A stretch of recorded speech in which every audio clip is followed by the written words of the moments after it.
Hello students, in this session we are going to discuss about soil.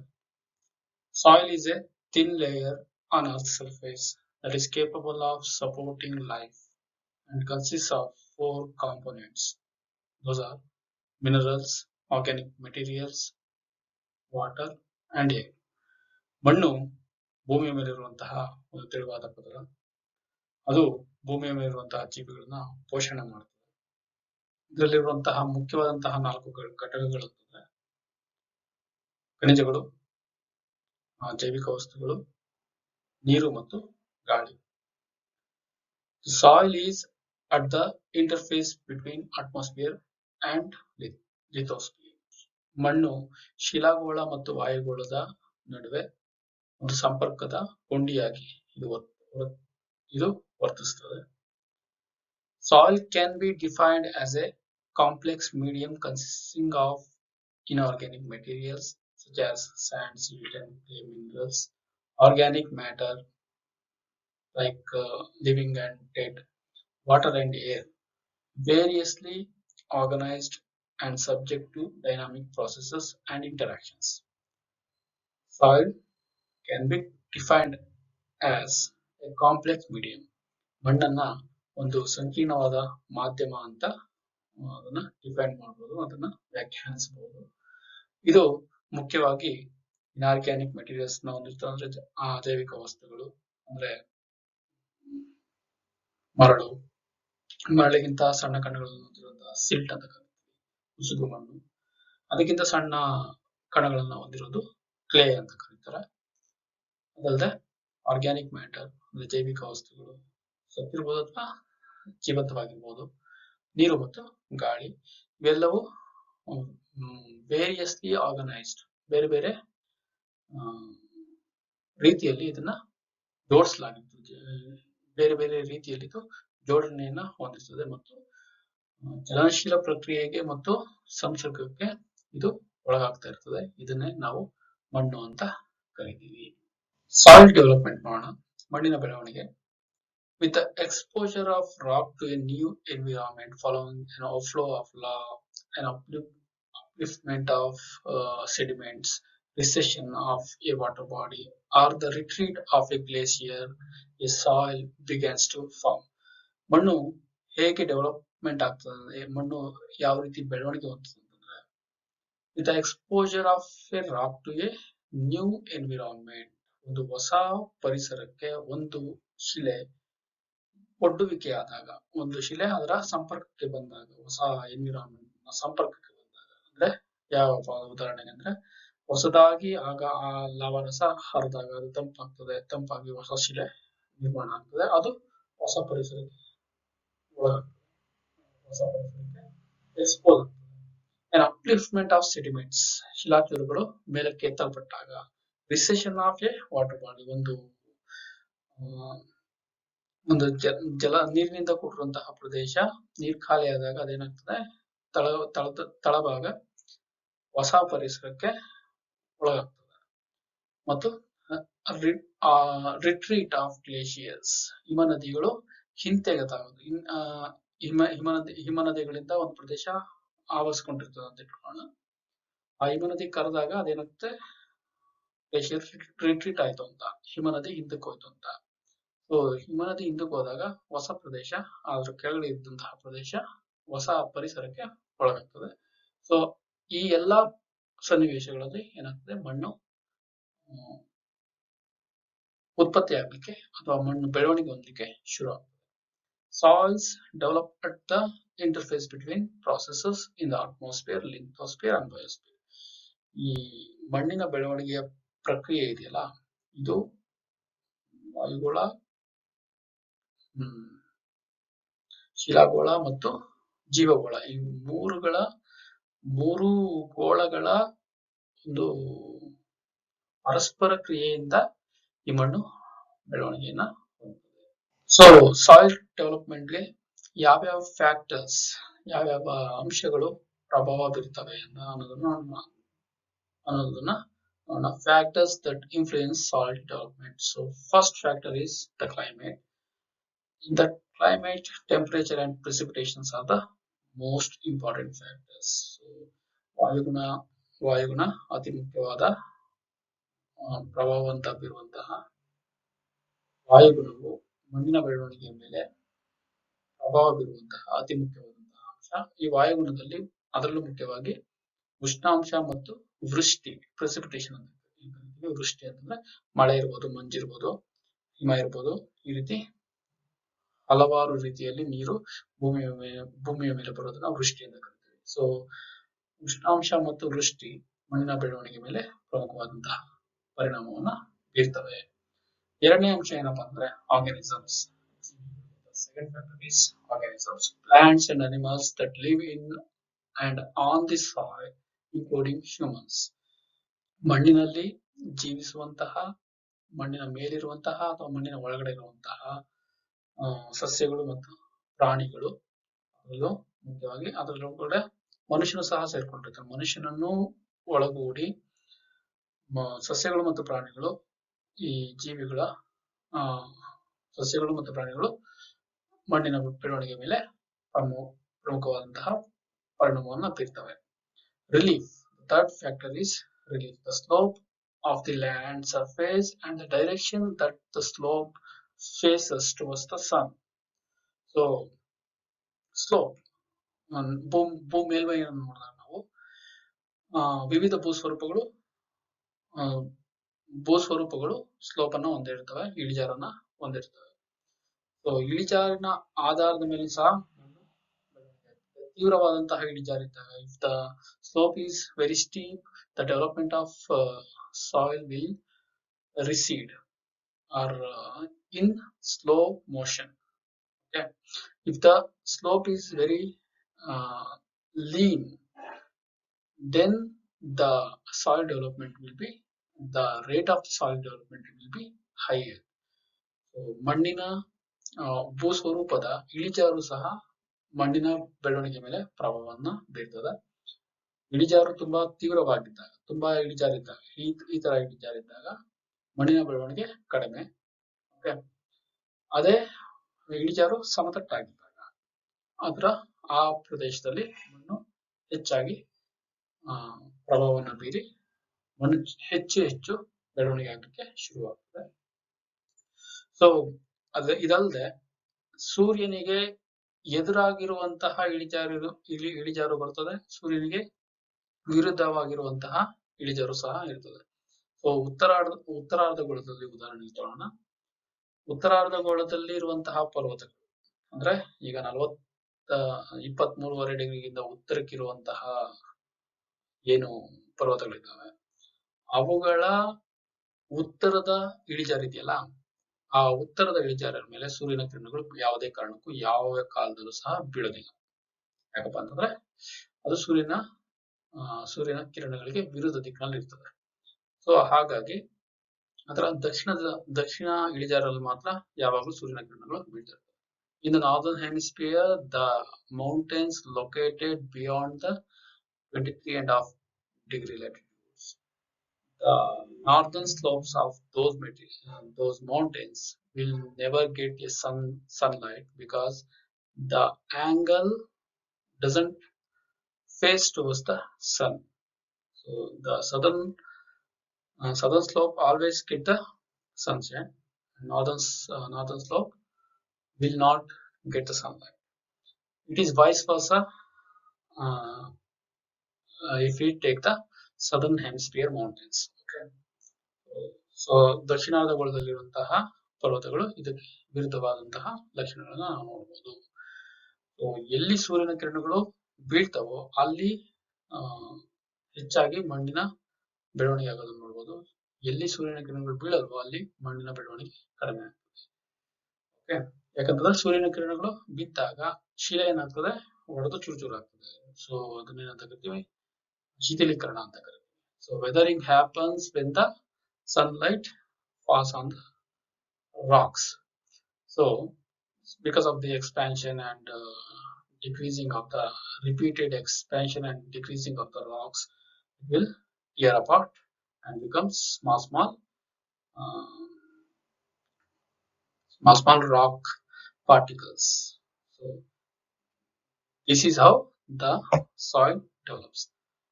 Okay. So next factor is parent materials. So ಮೂಲ ಶಿಲೆ, ಯಾವ ಶಿಲೆಯಿಂದ ಆ ಮಣ್ಣು ಉಗಮ ಆಗ್ತದೆ ಅನ್ನೋದು ಸಹ ಆ ಮಣ್ಣಿನ ಬೆಳವಣಿಗೆ ಮೇಲೆ ಪ್ರಮುಖವಾದಂತಹ ಪರಿಣಾಮವನ್ನು ಬೀರ್ತದೆ. The type of rock or sediment from which the soil develops. Okay. So if the rock is of igneous type, the development of soils is accentuated because the igneous rock reacts to the sunlight. So the expansion and contraction of igneous rock is more than the sedimentary rocks. That is why it will tear, and wear and tear happens as the expansion and contraction continues. So there is more chance of forming the soils in the laterite, igneous rocks than the sedimentary rocks. ಅಗ್ನಿಶಿಲೆಗಳಲ್ಲಿ ಹೆಚ್ಚಾಗಿ ಮಣ್ಣು ನಿರ್ಮಾಣ ಆಗುವಂತಹ ಒಂದು ಕಾರ್ಯ ನಡೀತದೆ. ಯಾಕಪ್ಪ ಅಂದ್ರೆ ಇದು ಸೂರ್ಯನ ಕಿರಣಗಳಿಗೆ ಬೇಗ ವರ್ತಿಸ್ತದೆ. ಎಕ್ಸ್ಪೆನ್ಷನ್ ಆಗೋದು ಅಂದ್ರೆ ಹಿಗ್ಗೋದು ಕುಗ್ಗೋದು ಮಾಡ್ತಾ ಇರ್ತದೆ. ಹೀಗಾಗಿ ಅದು ಒಡೆದು ಚೂರು ಚೂರಾಗಿ ಶಿಲೆಗಳ ನಿರ್ಮಾಣ ಆಗ್ತದೆ. ಸೊ ಹಾಗಾಗಿ ಶಿಲೆಗಳ ವಿಧಗಳು ಸಹ ಮಣ್ಣಿನ ಬೆಳವಣಿಗೆ ಮೇಲೆ ಪ್ರಭಾವವನ್ನು ಬೀರುತ್ತದೆ. ಸೊ ಲಾಸ್ಟ್ ಅಂಶ, the last point is the time. The length of the time that soil forming process had been at work. ಒಂದು ಕಾಲವು ಸಹ ಈ ಮಣ್ಣಿನ ಬೆಳವಣಿಗೆ ಮೇಲೆ ಪ್ರಮುಖವಾದಂತಹ ಪರಿಣಾಮವನ್ನು ಬೀರ್ತದೆ. ಒಂದು ದೀರ್ಘಾವಧಿಯವರೆಗೆ ಆ ಈ ಶಿಲೆಗಳು ನಿರ್ಮಾಣವಾಗುವಂತಹ ಪ್ರಕ್ರಿಯೆಗಳ ಆಕ್ಟ್ ಮಾಡಕ್ಕೆ, ಕಾರ್ಯನಿರ್ವಹಿಸಕ್ಕೆ ಒಳಗಾಯಿತು ಅಂತಂದ್ರೆ ಆಗ ಮಣ್ಣಿನ ಬೆಳವಣಿಗೆ ಹೆಚ್ಚಾಗ್ತದೆ. ಕಡಿಮೆ ಕಾಲಾವಧಿಯಲ್ಲಿ ಮಣ್ಣಿನ ಬೆಳವಣಿಗೆ ಕಡಿಮೆ ಇರ್ತದೆ. So based on the length of that rock exposed to these factors, it depends on the will act on the soil characteristics, the physical properties of soils. We can ಮಣ್ಣಿನ ಲಕ್ಷಣಗಳು, ಭೌತಿಕ ಅಂಶಗಳು, ಮಣ್ಣಿನಲ್ಲಿರುವಂತಹ ಭೌತಿಕ ಅಂಶಗಳನ್ನು ನೋಡೋಣ. Soil texture refers to the mixture of proportion of different particle sizes in soil texture. ಯಾವ ಬೇರೆ ಬೇರೆ ವಿಧದ ಶಿಲಾಚೂರುಗಳು ಯಾವ ರೀತಿ ಮಿಶ್ರಣವನ್ನು ಹೊಂದಿದಾವೆ, ಅವುಗಳ ಗಾತ್ರ ಏನು ಅನ್ನೋದೇ ಸಾಯಿಲ್ ಟೆಕ್ಸ್ಚರ್ ಆಗ್ತದೆ. ಈ soil texture triangle shows the relation of sand, silt and clay concentration in a soil. So there is a triangle in the three corners. We see sand in one corner and silt in one corner and clay in the other corner.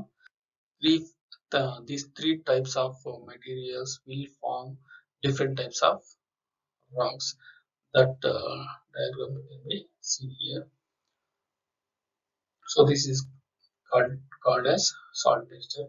So ಮೂರು ವಿಧದ ಶಿಲಾಚೂರುಗಳನ್ನ ನಾವು ನೋಡಬಹುದು. ಮರಳು ಅಂತಂದ್ರೆ 0.5 mm ಗಾತ್ರದ ಒಂದು ಶಿಲಾಚೂರನ್ನ ಮರಳು ಅಂತ ಕರಿತೀವಿ. 0.5 ಇಂದ 0.2 ಇದ್ರೆ ಅದನ್ನ ಸಿಲ್ಟ್ ಅಂತ ಕರಿತೀವಿ. 0.2 ಗಿಂತ 0.2 mm ಗಿಂತ ಮಿಲಿಮೀಟರ್ ಗಿಂತ ಕಡಿಮೆ ಇದೆ ಅದನ್ನ ಕ್ಲೇ ಅಂತ ಕರೀತಾರೆ, ಸಣ್ಣ ಉಸುಗು ಅಂತ ಕರೀತಾರೆ. ಸೊ ಇವು ಮೂರರ ಮಿಶ್ರಣದ ಆಧಾರದ ಮೇಲೆ ಬೇರೆ ಬೇರೆ ಮಣ್ಣನ್ನು ನಾವು ನೋಡಬಹುದು. ಸ್ಯಾಂಡಿ ಮಣ್ಣು ಅಂತ, ಸಿಲ್ಟ್ ಮಣ್ಣು ಅಂತ ಕರಿಬಹುದು, ಅಥವಾ ಕ್ಲೇ ಮಣ್ಣು ಅಂತ ಕರಿಬಹುದು. ಈಗ ಕೆಂಪು ಮಣ್ಣನ್ನು ತಗೊಂಡ್ರೆ ಅದು ಸ್ಯಾಂಡಿ ಮಣ್ಣು, ಯಾಕಂದ್ರೆ ದಪ್ಪ ಶಿಲಾಚೂರುಗಳು ಇರ್ತವೆ. ಅದೇ ನಾವು ಕಪ್ಪು ಮಣ್ಣನ್ನು ತಗೊಂಡಾಗ ಅದು ಕ್ಲೇ ಮಣ್ಣು, ಕ್ಲೇಯಿ ಸಾಯಿಲ್ ಅಂತ ಕರಿತೇವೆ, ಯಾಕಂದ್ರೆ ಅದರ ಶಿಲಾಚೂರುಗಳು ತುಂಬಾ ಸಣ್ಣ ಆಗಿರ್ತವೆ. So next characteristic is soil color. Refers to the property of soil color is important because it suggests the composition and chemical makeup of a soil. So soil colour, ಮಣ್ಣಿನ ಬಣ್ಣನು ಸಹ, ಬಣ್ಣ ತುಂಬಾ ಇಂಪಾರ್ಟೆಂಟ್. ಯಾಕಪ್ಪ ಅಂತಂದ್ರೆ ಅದು ಆ ಮಣ್ಣು ಒಳಗೊಂಡಿರುವಂತಹ ರಾಸಾಯನಿಕ ಅಂಶ ಯಾವುದು ಅನ್ನೋದನ್ನ ಸೂಚಿಸುತ್ತದೆ. ಉದಾಹರಣೆಗೆ ಕೆಂಪು ಮಣ್ಣು ತಗೊಳ್ಳೋಣ. ಕೆಂಪು ಮಣ್ಣಲ್ಲಿ ಕಬ್ಬಿಣದ ಅಂಶ ಜಾಸ್ತಿ. ಯಾಕಪ್ಪ ಅಂತಂದ್ರೆ ಅದು ಅಗ್ನಿಶಿಲೆಯಿಂದ ಆಗಿರ್ತದೆ. ಹಾಗಾಗಿ ಅಲ್ಲಿರುವಂತಹ ಫೆರಸ್ ಏನಿರ್ತದೆ ಅದು ಫೆರಿಕ್ ಆಕ್ಸೈಡ್ ಆಗಿ ಅದಕ್ಕೆ ಕೆಂಪು ಬಣ್ಣವನ್ನ ತಂದಿರ್ತದೆ. ಸೊ ನಾವು ಕೆಂಪು ಬಣ್ಣ ನೋಡಿದ ತಕ್ಷಣ ನಮ್ಗೆ ಏನಂತ ಗಮನಕ್ಕೆ ಬರ್ತದೆ, ಅದು ಅಗ್ನಿಶಿಲೆಯಿಂದ ಆಗಿದೆ, ಅದರಲ್ಲಿ ಕಬ್ಬಿಣದ ಅಂಶ ಇದೆ ಅಂತ. ಅದೇ ನಾವು ಕಪ್ಪು ಬಣ್ಣದ ಮಣ್ಣನ್ನು ನೋಡಿದಾಗ ಏನನ್ಸ್ತದೆ, ಆ ಮಣ್ಣಿನಲ್ಲಿ ಜೈವಿಕ ಅಂಶ ಜಾಸ್ತಿ ಇರ್ತದೆ ಅಂತ ಅರ್ಥ. ಕೊಳೆತ ಜೈವಿಕ ಅಂಶಗಳು ಇರೋದ್ರಿಂದ ಅದಕ್ಕೆ ಕಪ್ಪು ಮಣ್ಣು. ಅಥವಾ ಪೇರೆಂಟ್ ಮೆಟೀರಿಯಲ್ ಲಾವಾ ರಸದಿಂದ ಆಗಿರೋದ್ರಿಂದ ಅದು ಕಪ್ಪು ಬಣ್ಣವನ್ನ ಹೊಂದಿರ್ತದೆ ಅನ್ನೋದು ನಾವು ಸಜೆಸ್ಟ್ ಮಾಡಬಹುದು. So third factor is the soil structure, refers to the size and shape of the aggregates of particles in the soil. Size and shape of the aggregate, ಒಟ್ಟು ಮೊತ್ತ ಯಾವುದು, ಮಣ್ಣಿನಲ್ಲಿರುವಂತಹ ಶಿಲಾಚೂರುಗಳ ಒಟ್ಟು ಮೊತ್ತ ಯಾವ್ದು, ಯಾವ ರೀತಿ ಯಾವ ಗಾತ್ರದಲ್ಲಿದೆ, ಯಾವ ಶೇಪ್ ಅಲ್ಲಿ ಇದೆ ಅನ್ನೋದನ್ನ ಸ್ಟ್ರಕ್ಚರ್ ಅಂತ ಕರೀಬಹುದು. ಮಣ್ಣಿನ ರಚನೆ ಅಂತ ಹೇಳ್ಬೋದು. ಮಣ್ಣಿನಲ್ಲಿರುವಂತಹ ಶಿಲಾಚೂರುಗಳು ಯಾವ ಬಣ್ಣದಲ್ಲಿ, ಯಾವ ಆಕಾರದಲ್ಲಿದೆ, ಯಾವ ಗಾತ್ರದಲ್ಲಿದೆ ಅನ್ನೋದರ ಒಟ್ಟು ಮೊತ್ತವನ್ನು ನಾವು ಮಣ್ಣಿನ ರಚನೆ ಅಂತ ಹೇಳ್ಬೋದು. Next one, soil consistence.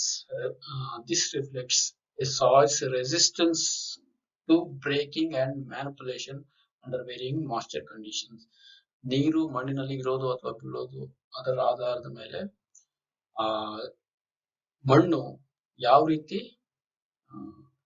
ಒಡೆದೋಗ್ತದೆ ಅಥವಾ ಬದಲಾವಣೆ ಆಗ್ತದೆ ಅನ್ನೋದನ್ನ ಸಾಯಿಲ್ ಕನ್ಸಿಸ್ಟೆನ್ಸಿ ಅಂತ ಕರಿತೀವಿ. ಸೊ ಮಣ್ಣಿನಲ್ಲಿ ನೀರು ಸೇರಿದಾಗ ಅದು ಯಾವ ರೀತಿ ವರ್ತನೆ ಮಾಡ್ತದೆ ಅನ್ನೋದು ಮಣ್ಣಿನ ಕನ್ಸಿಸ್ಟೆನ್ಸಿ ಅಂತ ಆಗ್ತದೆ. So next characteristic is soil porosity, ಸರಂಧ್ರತೆ ಅಂತ ಹೇಳ್ಬೋದು ಕನ್ನಡದಲ್ಲಿ, ಮಣ್ಣಿನ ಸರಂಧ್ರತೆ. So soil porosity refers to the available air spaces within the soil. So ಶಿಲಾಚೂರುಗಳ ಮಧ್ಯದಲ್ಲಿ, ಕಣಗಳ ಮಧ್ಯದಲ್ಲಿ ಸ್ವಲ್ಪ ಜಾಗ ಇರ್ತದೆ, ಸಣ್ಣ ಸಣ್ಣ ರಂಧ್ರಗಳನ್ನು ನಾವು ಪೋರೋಸಿಟಿ ಅಥವಾ ಸರಂಧ್ರತೆ ಅಂತ ಹೇಳ್ಬೋದು. ಸಾಯಿಲ್ ಮಾಯಿಶ್ಚರ್, ಜಲಾಂಶ. So soil moisture regimes shape the biotic and abiotic properties of the soil. ಮಣ್ಣಿನಲ್ಲಿರುವಂತಹ ಮಾಯಿಶ್ಚರ್, ಜಲಾಂಶ ಏನಿದೆ ಅದು ಮಣ್ಣಿನಲ್ಲಿರುವಂತಹ ಸಜೀವ ಮತ್ತು ನಿರ್ಜೀವ ಅಂಶಗಳನ್ನ ನಿರ್ಧಾರ ಮಾಡ್ತದೆ. ಇದರ ಮುಖ್ಯವಾದಂತಹ ಲಕ್ಷಣ. ಸಾಯಿಲ್ ಕ್ಯಾರೆಕ್ಟರಿಸ್ಟಿಕ್, ಕೆಮಿಕಲ್ ಪ್ರಾಪರ್ಟೀಸ್ ನೋಡೋಣ. ಅಂದ್ರೆ ರಾಸಾಯನಿಕ ಅಂಶಗಳು. ಇಷ್ಟೊತ್ತು ನಾವು ಭೌತಿಕ ಅಂಶಗಳು ನೋಡಿದ್ವಿ. ಸಾಯಿಲ್ ಕೊಲಾಯ್ಡ್ಸ್ ಅಂದ್ರೆ ಸಣ್ಣ ಸಣ್ಣ ಕಣಗಳು. The tiny particles of clay or organic materials suspended in the soil solution are soil colloids. ಅತಿ ಸಣ್ಣ ಶಿಲಾಚೂರುಗಳು ಇರ್ತಾವಲ್ಲ, ಉಸುಗು ಅಂತ ಹೇಳಿ ಕರಿತೀವಲ್ಲ, ಅದು ಅಥವಾ ಆರ್ಗ್ಯಾನಿಕ್ ಮೆಟೀರಿಯಲ್ಸ್, ಅದನ್ನ ಹ್ಯೂಮಸ್ ಅಂತ ಸಹ ಕರಿತೀವಿ. ಹ್ಯೂಮಸ್ ಅಂತಂದ್ರೆ ಕೊಳೆತ ಜೈವಿಕಾಂಶ. ಸೊ ಇದು ಮಣ್ಣಿನ ಮಿಶ್ರಣದಲ್ಲಿ ಅಲ್ಲಲ್ಲಿ ಸಿಗ್ತದೆ, ಅದನ್ನ ಸಾಯಿಲ್ ಕೊಲಾಯ್ಡ್ಸ್ ಅಂತ ಹೇಳ್ಬೋದು. Next one, soil acidity and alkalinity. Soil acidity and alkalinity, ಆಮ್ಲೀಯ ಮತ್ತು ಕ್ಷಾರೀಯ ಅಂಶ, ಮಣ್ಣಿನಲ್ಲಿರುವಂತಹ ಆಮ್ಲೀಯ ಅಂಶ, ಕ್ಷಾರೀಯ ಅಂಶ. A soil solution may contain a significant amount of hydrogen ions, that is H+, the cations that stimulate acid formation. The result is a soil rich in hydrogen ions or an acid soils. So whichever soil has hydrogen ions in excess, this soil is categorized as an acid soil. ಯಾವುದರಲ್ಲಿ hydrogen ಅಯಾನುಗಳ ಪ್ರಮಾಣ, ಜಲಜನಕದ ಅಯಾನುಗಳ ಪ್ರಮಾಣ ಜಾಸ್ತಿ ಇರ್ತದೆ, ಆ ಮಣ್ಣನ್ನ ನಾವು ಆಮ್ಲೀಯ ಮಣ್ಣು. ಸೊ pH ಜಾಸ್ತಿ ಇದೆ ಅಂತ ಅರ್ಥ. pH ಸ್ಕೇಲ್ ಅಲ್ಲಿ 1 ರಿಂದ 14 ವರೆಗೂ ಒಂದು ಸ್ಕೇಲು. 7 ಅದರ ಮಧ್ಯದ ಬಿಂದು. 7 ಇದ್ದಾಗ ನ್ಯೂಟ್ರಲ್ ಆಗಿರ್ತದೆ, ಅಂದ್ರೆ ಎರಡಕ್ಕೂ ಸರಿದೂಗಿಸುವಂತಹ ಒಂದು ಮಧ್ಯದ ಅಂಶ ಅದು. 0 ಕಡೆಗೆ ಹೋದಂತೆ ಅದು ಆಸಿಡಿಕ್ ಆಗ್ತಾ ಹೋಗ್ತದೆ, ಆಮ್ಲೀಯ ಆಗ್ತಾ ಹೋಗ್ತದೆ 0 ಕಡೆ ಹೋದಂತೆ. 14 ಕಡೆ ಹೋದಂತೆ ಕ್ಷಾರೀಯ ಆಗ್ತಾ ಹೋಗ್ತದೆ, ಆಲ್ಕಲೈನ್ ಆಗ್ತಾ ಹೋಗ್ತದೆ. ಉದಾಹರಣೆಗೆ ಆಮ್ಲೀಯಕ್ಕೆ ನಾವು ನಿಂಬೆ ರಸವನ್ನು ಹೇಳ್ಬೋದು, ತುಂಬಾ ಹುಳಿಯಾಗಿರುವಂತಹ ಅಂಶ, ಅದು ಸ್ವಲ್ಪ ಆಸಿಡಿಕ್ ಆಗಿರ್ತದೆ.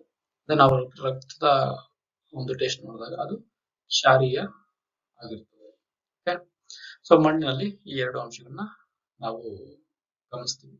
ಆಮ್ಲೀಯ ಮಣ್ಣು ಅಂತ ನಾವು ಕ್ಯಾಟಗರೈಸ್ ಮಾಡ್ತೀವಿ. ಅದರಲ್ಲಿ ನೈಟ್ರೋಜನ್ ಅಯಾನುಗಳು ಪ್ರಮಾಣ ಜಾಸ್ತಿ ಇದ್ರೆ, ಅದು ಕಡಿಮೆ ಇದ್ರೆ ಅದು ಕ್ಷಾರೀಯ ಮಣ್ಣು ಆಗ್ತದೆ. A soil high in base cations such as calcium, magnesium, potassium, and sodium is basic or alkaline soil.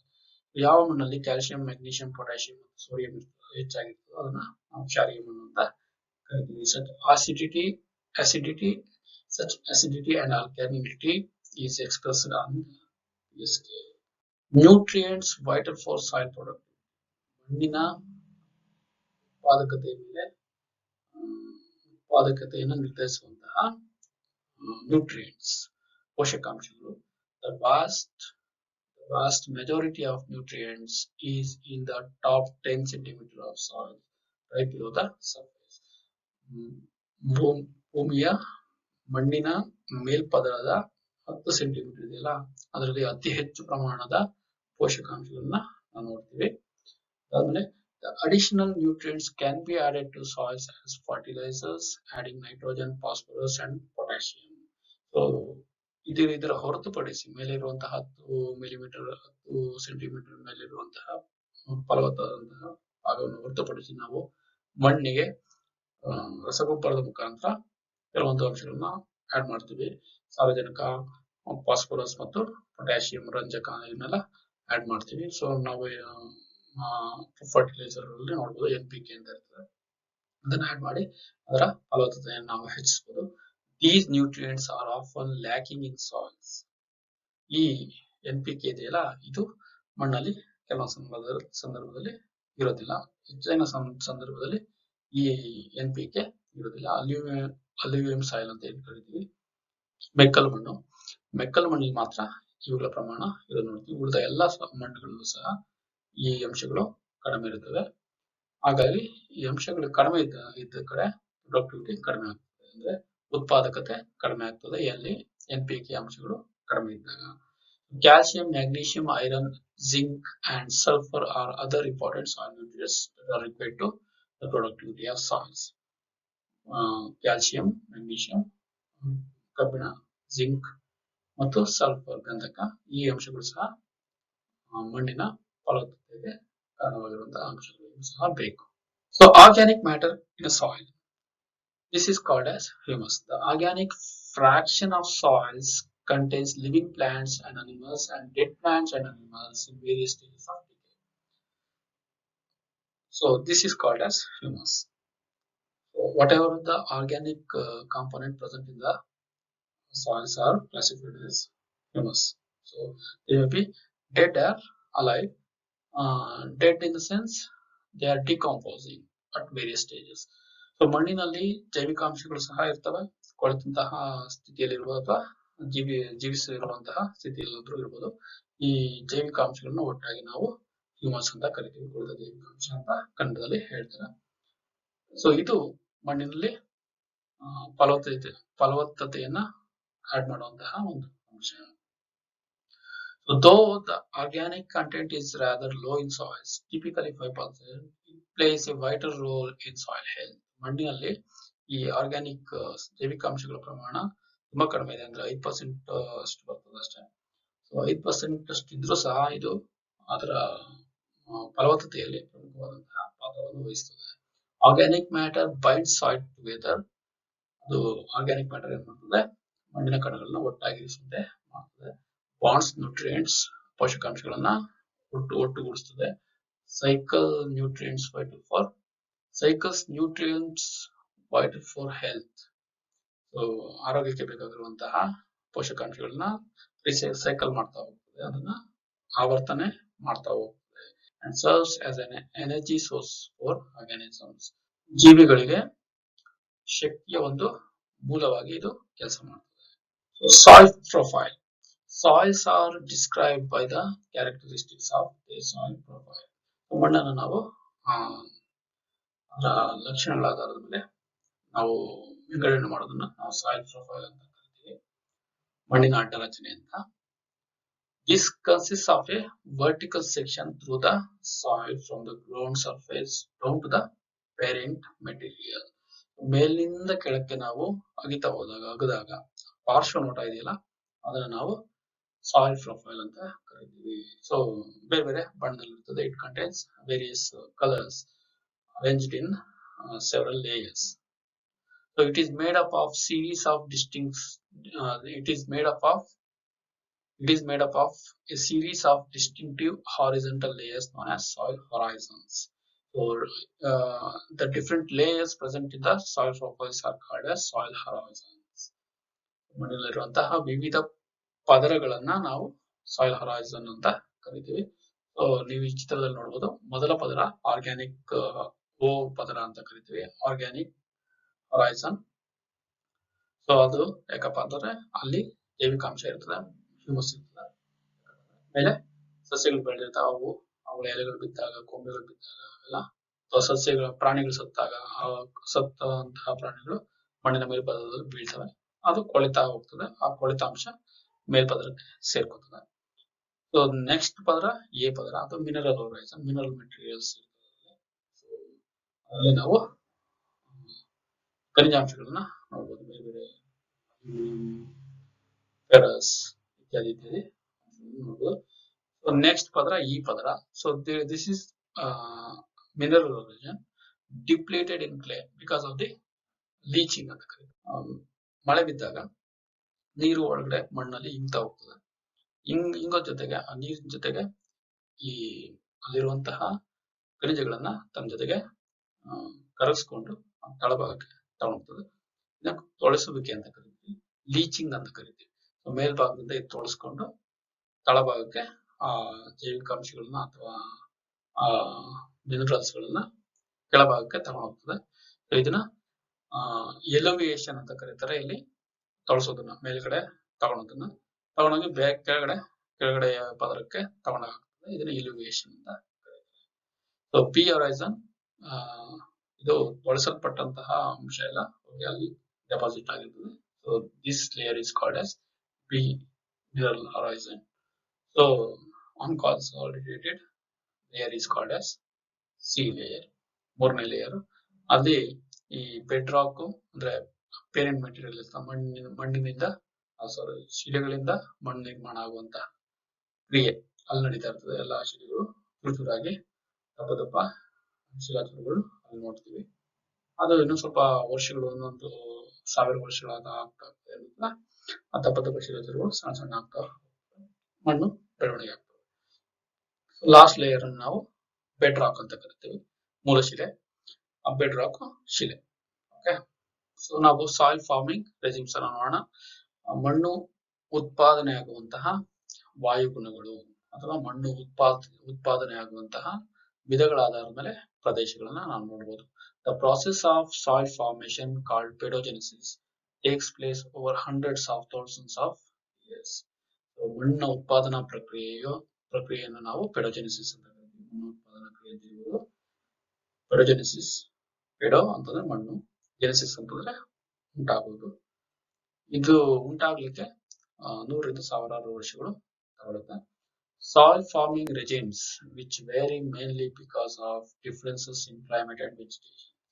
So ಈ ಅಂಶಗಳು, ಮಣ್ಣನ್ನ ಉತ್ಪಾದಿಸುವಂತಹ ಅಂಶಗಳು ಇದಾವಲ್ಲ, ಇವು ವಿವಿಧ ವಾಯುಗುಣ ಮತ್ತು ಅಲ್ಲಿರುವಂತಹ ಸಸ್ಯವರ್ಗದ ಆಧಾರದ ಮೇಲೆ ಬೇರೆ ಬೇರೆ ಬೇರೆ ವಾಯುಗುಣ ಮತ್ತು ಸಸ್ಯವರ್ಗ ಎಲ್ಲಿರ್ತಾವ ಅದರ ಆಧಾರದ ಮೇಲೆ ಈ ಸಾಯಿಲ್ ಫಾರ್ಮಿಂಗ್ ರೆಜಿಮ್ಸ್ ಸಹ ಮಣ್ಣು ಉತ್ಪಾದಿಸುವಂತಹ ಅಂಶಗಳು ಅಂತ ಹೇಳ್ಬೋದು. Soil farming regimes.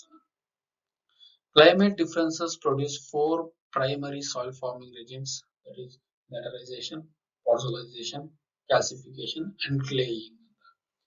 So climate ವಾಯುಗುಣದ ವಿಧದ ಆಧಾರದ ಮೇಲೆ ನಾವು 4 ಮುಖ್ಯವಾದಂತಹ ಮಣ್ಣು ನಿರ್ಮಾಣ ಮಾಡುವಂತಹ ಸಂದರ್ಭಗಳನ್ನ ನಾವು ನೋಡ್ಕೋಬಹುದು. ಅದು ಯಾವ್ದಪ್ಪ ಅಂದ್ರೆ ಲ್ಯಾಟರೈಸೇಷನ್ ಅಂತ ಕರಿತೀವಿ. ಕನ್ನಡದ ಪದ ಎಲ್ಲ ಲ್ಯಾಟರೈಸೇಷನ್ ಅಂತ ಇಟ್ಕೊಳ್ಳಿ. ಪಾರ್ಸಲೈಸೇಷನ್ ಅಂತ ಇದೆ, ಕ್ಯಾಲ್ಸಿಫಿಕೇಶನ್ ಅಂತ ಇದೆ, ಮತ್ತು ಗ್ಲೇಯಿಂಗ್ ಅಂತ ಇದೆ.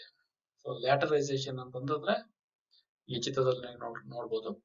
ಲ್ಯಾಟರೈಸೇಷನ್ ಅಂದ್ರೆ ಲ್ಯಾಟರೈಟ್ ಸಾಯಿಲ್ ನಿರ್ಮಾಣ ಆಗಿರ್ತದಲ್ಲ, ಜಂಬಿಟ್ಟಿಗೆ ಮಣ್ಣು, ಅದು ಮೇಲ್ಭಾಗದಲ್ಲಿ ಹೆಚ್ಚು ಮಳೆ ಬೀಳೋದ್ರಿಂದ ಮೇಲ್ಭಾಗದಲ್ಲಿರುವಂತಹ ಈ ಅಂಶಗಳೆಲ್ಲ, ಖನಿಜಾಂಶಗಳೆಲ್ಲ ತೊಳಸಲ್ಪಟ್ಟು ಮೇಲ್ಭಾಗದಲ್ಲಿ ಬರೀ ಐರನ್ ಮತ್ತು ಅಲ್ಯೂಮಿನಿಯಂ ಮಾತ್ರ ಉಳ್ಕೊಂಡಿರುತ್ತೆ. ಹಾಗಾಗಿ ಅದು ಕೆಂಪು ಬಣ್ಣ ಬಂದಿರುತ್ತೆ. ಸೊ ಅದೊಂದು ಸ್ವಲ್ಪ ರಬ್ಬರಿ ಸಾಯಿಲ್ ಇನ್ನು ಅದು ನೀರಿನಿಂದ ಕುಡಿದಾಗ ಒಂದು ಸ್ವಲ್ಪ ಮೆದುವಾಗಿರ್ತದೆ. ನೀರು ಹೋದಾಗ ಡ್ರೈ ಆದಾಗ ತುಂಬಾ ಗಟ್ಟಿ ಆಗ್ಬಿಡ್ತದೆ.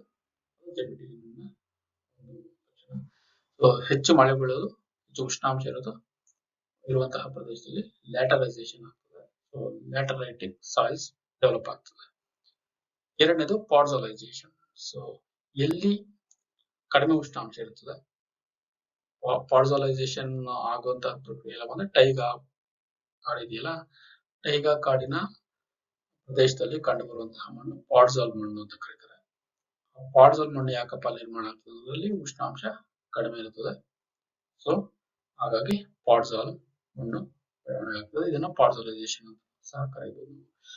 ಕ್ಯಾಲ್ಸಿಫಿಕೇಶನ್ ಅಂತಂದ್ರೆ ಎಲ್ಲಿ ಅತಿಯಾದ ಉಷ್ಣಾಂಶ ಇರ್ತದೆ, ಮಳೆ ಕಡಿಮೆ ಇರ್ತದೆ, ಅಂತಹ ಪ್ರದೇಶದಲ್ಲಿ ಕ್ಯಾಲ್ಸಿಫಿಕೇಶನ್ ಆಗುತ್ತೆ. ಸೊ ಮರುಭೂಮಿ ಪ್ರದೇಶದಲ್ಲಿ ಕ್ಯಾಲ್ಸಿಫಿಕೇಶನ್ ಆಗೋದನ್ನ ನಾವು ನೋಡ್ಬೋದು. ಯಾಕಪ್ಪ ಅಂದ್ರೆ ಕ್ಯಾಲ್ಸಿಯಂ ಅಂಶ, ಉಪ್ಪಿನ ಅಂಶ ಈ ಕೇಶಾಕರ್ಷಣ ಕ್ರಿಯೆಯಿಂದ ನೀರು ಆವಿಯಾದಾಗ ಅದರ ತನ್ನ ಜೊತೆಗೆ ಈ ಲವಣಗಳನ್ನು ಸಹ ಕರಗಿಸ್ಕೊಂಡು ನೀರು ಬತ್ತದ ಮೇಲಕ್ಕೆ, ಮೇಲ್ಪದರದಲ್ಲಿ ಈ ಕರಗಿರುವಂತಹ ಲವಣಗಳೆಲ್ಲ ಅಲ್ಲೇ ಬಿಟ್ಟು ಈ ನೀರು ಆವಿಯಾಗಿ ಹೋಗ್ತದೆ. ಸೊ ಮೇಲ್ಪದರದಲ್ಲಿ ನಾವು ಉಪ್ಪಿನ ಅಂಶವನ್ನ ನೋಡ್ಬೋದು. ಅದನ್ನು ನಾವು ಕ್ಯಾಲ್ಸಿಫಿಕೇಶನ್ ಅಂತ ಕರಿತೀವಿ. ಸೊ ಗ್ಲೇಯಿಂಗ್ ಅನ್ನೋದು ಎಲ್ಲಿ ಬಾಕ್ಸ್ ಸಿಚುಯೇಷನ್ ಇರ್ತದೆ. ಬಾಗ್ ಅಂತಂದ್ರೆ ಈ ಜವುಗು ಮಣ್ಣು ಅಂತ ಕರಿತೀವಿ. ಮಣ್ಣಿನಲ್ಲಿ ನೀರಿನ ಪ್ರಮಾಣ ಜಾಸ್ತಿ ಆಗಿದೆ, ಅದನ್ನ ಜವುಗು ಮಣ್ಣು ಅಂತ ಕರಿತೀವಿ. ಇಂತಹ ಪ್ರದೇಶದಲ್ಲಿ ಜೈವಿಕ ಕೊಳೆಸುವಿಕೆ ಕಡಿಮೆ, ಅಂತಹ ಲಕ್ಷಣಗಳನ್ನ ನಾವು ಗ್ಲೇಯಿಂಗ್ ಅಂತ ಕರಿತೀವಿ. ಸೊ ಸಾಯಿಲ್ ಕ್ಲಾಸಿಫಿಕೇಶನ್ ಮುಂದಿನ ಮುಖ್ಯವಾದಂತಹ ಅಂಶ, ಮಣ್ಣಿನ ವಿಂಗಡಣೆ. Soils can be classified by their characteristics and mapped by their spatial distribution. ಅವರ ಲಕ್ಷಣಗಳ ಆಧಾರಮೇಲೆ ಮಣ್ಣನ್ನು ನಾವು ವಿವಿಧ ವಿಭಾಗಗಳಾಗಿ ಮಾಡಬಹುದು. Soil classifications are published in soil surveys, usually at the country level. Soil survey ಮಣ್ಣಿನ ಸರ್ವೇಕ್ಷಣೆಗಳಲ್ಲಿ ಮಣ್ಣಿನ ವಿಧಗಳನ್ನ ನಾವು ಪಬ್ಲಿಷ್ ಮಾಡೋದನ್ನ ನೋಡಬಹುದು. ಸಾಮಾನ್ಯವಾಗಿ ದೇಶಗಳ ಹಂತದಲ್ಲಿ ಇದನ್ನ ಮಾಡ್ತಾರೆ. Soil classification is complicated by the variety of interactions that create thousands of distinct soils. So ಈ ಮಣ್ಣಿನ ವಿಂಗಡಣಾ ಪ್ರಕ್ರಿಯೆ ತುಂಬಾ ಸಂಕೀರ್ಣವಾದಂತಹ ಕ್ರಿಯೆ. ಯಾಕಪ್ಪ ಅಂದ್ರೆ ಹಲವಾರು ಅಂಶಗಳು ಇದರಲ್ಲಿ ಕೆಲಸ ಮಾಡೋದ್ರಿಂದ ಬೇರೆ ಬೇರೆ ವಿಧದ ಮಣ್ಣುಗಳು ಉಂಟಾಗೋದನ್ನ ನಾವು ನೋಡಬಹುದು. A number of different classification systems are in use worldwide, including those from the United States, Canada, United Kingdom, Germany, Australia, Russia, United States. ಪ್ರಪಂಚದಲ್ಲಿ ವಿವಿಧ ವಿಂಗಡಣೆಯ ಆಧಾರಗಳಿದಾವೆ. ಮಣ್ಣನ್ನ ವಿಂಗಡಣೆ ಮಾಡುವಂತಹ ಆಧಾರಗಳು ಹಲವಾರು ರೀತಿಯಲ್ಲಿ ನಾವು ನೋಡಬಹುದು. Each system reflects the environment of countries in which it originated.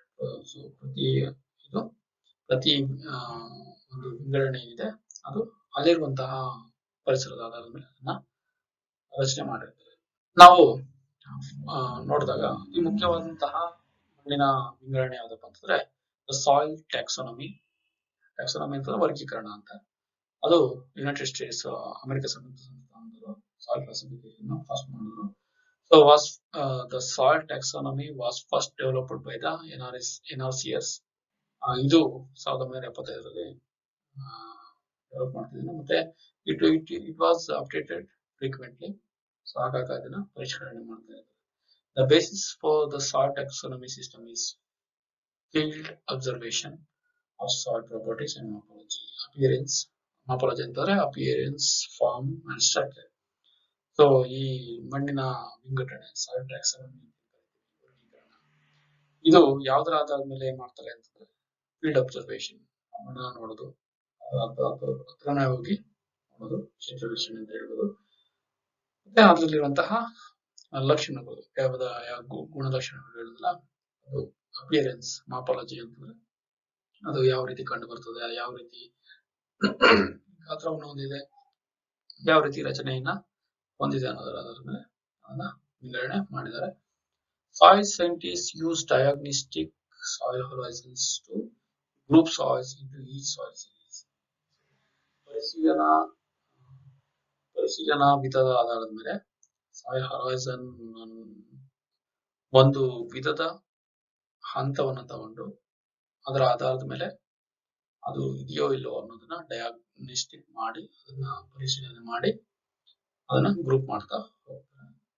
A diagnostic horizon has distinctive physical properties ಅಂದ್ರೆ color, texture, structure, consistency, porosity and moisture are a dominant soil processes.